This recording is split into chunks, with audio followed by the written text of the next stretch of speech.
नमस्कार। Hindi dictation YouTube channel पर आप सभी का स्वागत है। एक्सरसाइज संख्या 138 139 टोटल 1000 वर्ड बोले जाएंगे। रेडी हो जाइए। 5 सेकंड में डिक्टेशन स्टार्ट करेंगे।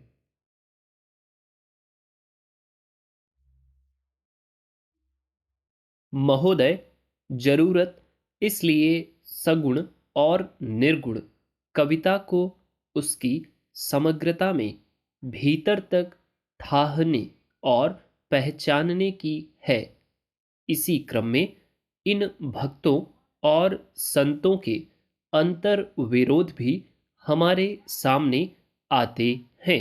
उनकी शक्ति और सीमा हमारे सामने उद्घाटित होती हैं।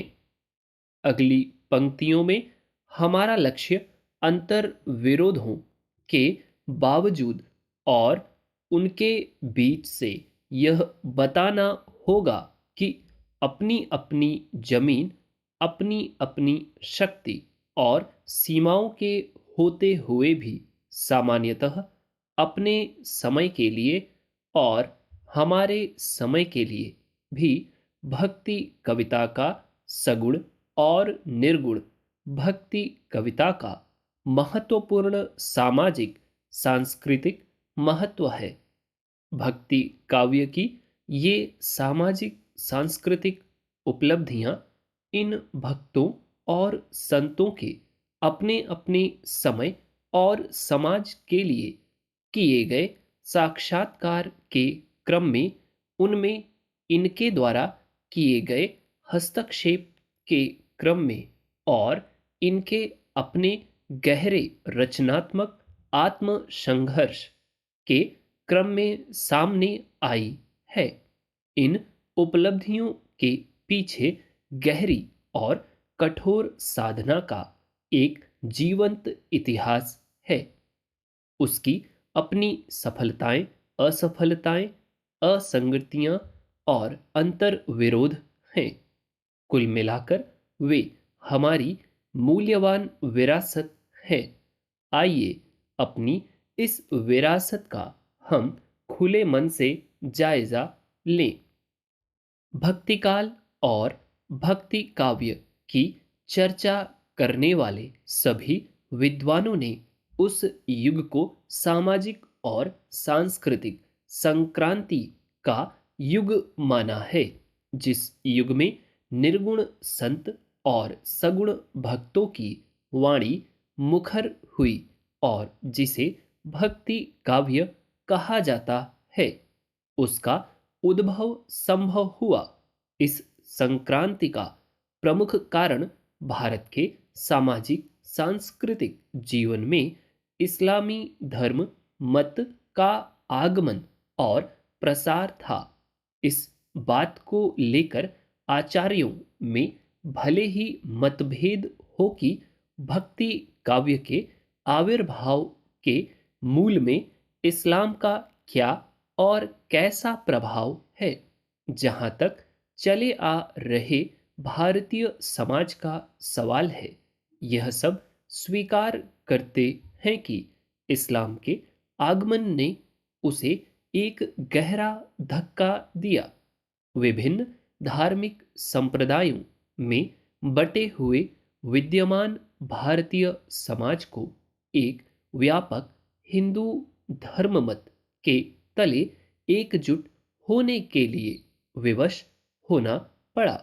इस्लाम की ओर से आई सामाजिक सांस्कृतिक चुनौती को इसी प्रकार झेला जा सकता है और उसका प्रतिकार किया जा सकता था। विशृंखलित होती हुई समाज व्यवस्था पर भी ध्यान दिया गया और ऐसे रास्तों की खोज के प्रयास हुए जो भक्ति और अध्यात्म के संदर्भ में समाज के एक बड़े भाग को बिना किसी भेदभाव के आकर्षित करने और समेटने में सक्षम हो।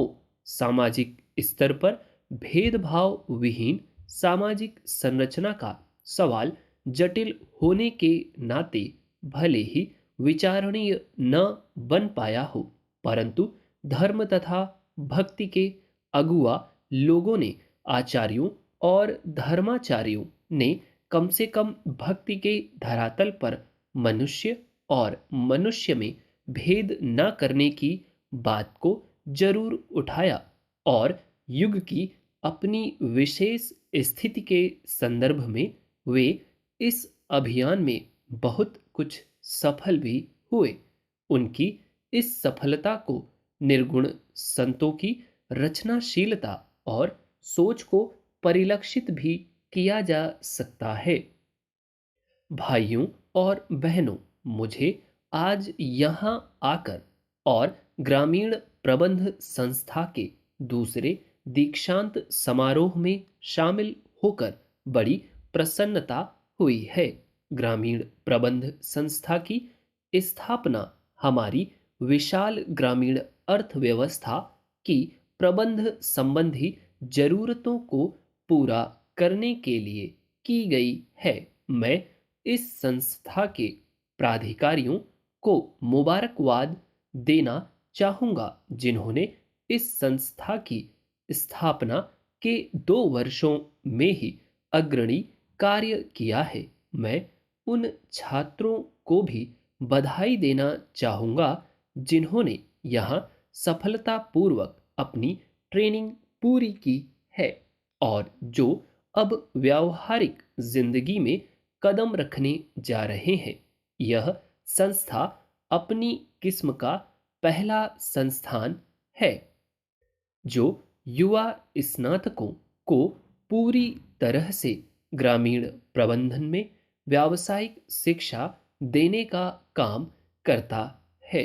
हालांकि इसकी स्थापना हाल ही में हुई थी, फिर भी इस संस्था ने देश के विकास कार्यों में पहले ही अपना प्रमुख स्थान बना लिया है। मुझे यह जानकर बड़ी खुशी महसूस हो रही है कि यह संस्थान ग्रामीण क्षेत्र में उत्पादकों के संगठनों के प्रबंध को व्यावसायिक रूप देने की कोशिश कर रहा है। इसके लिए प्रतिभावान युवकों और युवतियों को ग्रामीण प्रबंध में ट्रेनिंग दी जाएगी, जिससे कि ऊंची योग्यता वाले नौजवान सक्रिय और कर्मठ प्रबंधकों का एक काडर बनाया जा सके। इसके लिए प्रबंध कार्य में लगे मौजूदा अधिकारियों की कार्यकुशलता को बढ़ाया जाएगा और उनके सामने जो कार्य संचालन संबंधी समस्याएं हैं उनमें रिसर्च कराई जाएगी। ग्रामीण क्षेत्र के उद्यमों को प्रबंध कार्य में प्रशिक्षित लोग उपलब्ध कराए जाने का विचार बहुत ही उत्साहजनक है। अभी तक हमने औद्योगिक क्षेत्र में विशेष ज्ञान रखने वालों के बारे में ही सुना है। हमारी ग्रामीण अर्थव्यवस्था का देश के आर्थिक विकास में एक बहुत ही महत्वपूर्ण स्थान है। हमारी जनसंख्या के लगभग 80% लोग जो देहाती इलाकों में रहते हैं अपनी रोजी रोटी के लिए कृषि और उससे संबंधित दूसरे देहाती पेशों पर निर्भर है। इनमें बहुत बड़ी संख्या में खेतीहर मजदूर तथा दस्तकार लोग हैं जो हमारे उपयोग की बहुत सारी चीजें तैयार करते हैं। इस कॉलेज ने अतीत में देश की पुकार को सुना है और उस पर सराहनीय ढंग से अमल किया है। इसके विद्यार्थियों ने देशभक्ति के ऊंचे जज्बे से स्वतंत्रता संग्राम में भाग लिया था। किसी भी शिक्षा प्रणाली के पीछे ऐसी ही भावना होनी चाहिए। आजादी से पहले शिक्षा संस्थानों के वातावरण में आजादी की भावना भरी होती थी।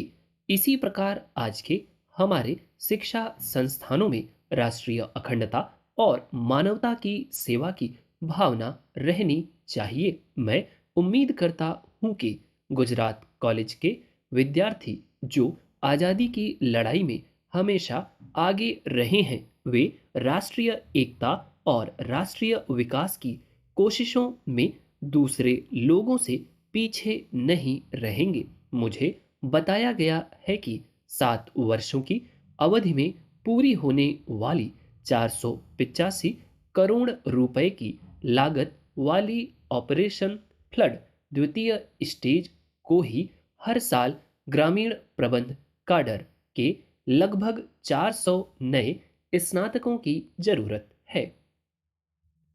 मैं उम्मीद करता हूँ कि आपने यह डिक्टेशन लिख ली होगी। पहली वाली हो सकता है आपको थोड़ी हार्ड लगी हो, जो पहला पार्ट है डिक्टेशन का, और सेकंड वाली में भी आपको ईजियर लगी हो। तो उसके लिए आपको यही करना है कि फर्स्ट वाली को आप चाहे फिर से एक बार लिख लीजिएगा इस डिक्टेशन को 50%। और यदि फिर भी आप थोड़ा सा पीछे रह जाते हैं तो आप इनके वर्ड्स को पहले ढूंढ लीजिए, उनकी प्रैक्टिस कीजिए और फिर उसके बाद दोबारा लिखिए। ठीक, चैनल पर यदि आप नए हैं तो प्लीज़ चैनल को सब्सक्राइब कर लें, और हाँ, वीडियो यदि आपको अच्छी लगी तो लाइक अवश्य करें। ठीक, कोई सुझाव है तो प्लीज़ आप कमेंट बॉक्स में जरूर लिखें। That's all, thank you.